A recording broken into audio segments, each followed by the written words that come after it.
King of the മോൺസ്റ്റേഴ്സിൽ നമ്മൾ കണ്ടിട്ടുള്ളൊരു ക്യാരക്ടറാണ് റോഡൻ.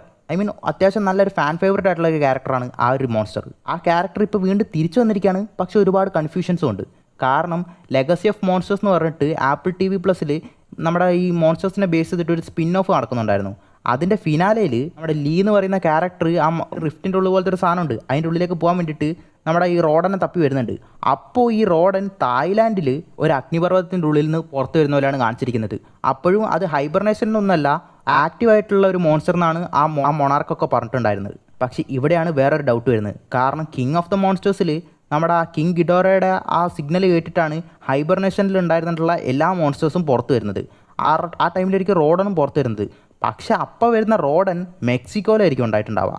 ഈ കിങ് ഓഫ് ദ മോൺസ്റ്റേഴ്സിന് മുന്നേ നടക്കുന്ന സ്റ്റോറിയാണ് ഈ ആപ്പിൾ TV+ൽ കാണിക്കുന്നത്. സോ ഇപ്പോൾ പുറത്ത് വന്നിരിക്കുന്ന റോഡൻ എങ്ങനെ ആ മെക്സിക്കോയിൽ പോയി? കാരണം മെക്സിക്കോയിലുള്ള റോഡൻ ഓൾറെഡി ഹൈബർനേഷനിലായിരുന്നെന്നാണ് പറയുന്നത്. ഇപ്പോൾ ഒരുപാട് പേര് പറയുന്നത് എന്താണെന്ന് വെച്ച് കഴിഞ്ഞാൽ 2 റോഡൻസ് ഉണ്ട്. ഇപ്പോൾ വന്നിരിക്കുന്ന ഈ റോഡൻ ഒരു ഫീമെയിൽ വെർഷൻ ഓഫ് റോഡൻ ആണെന്നാണ്. നിങ്ങൾക്ക് എന്താ വന്ന് ഈ 2 റോഡൻസ് ഒന്ന് തന്നെയായിരിക്കുമോ? അല്ലെങ്കിൽ ഈ തായ്ലാൻഡിലുള്ള ഈ ചെറുക്കൻ തന്നെയാണോ വീണ്ടും മെക്സിക്കോയിൽ പോയിട്ട് പറഞ്ഞു തന്നിട്ട് വീണ്ടും ഹൈബർനേഷനിലായിട്ടുള്ളത്?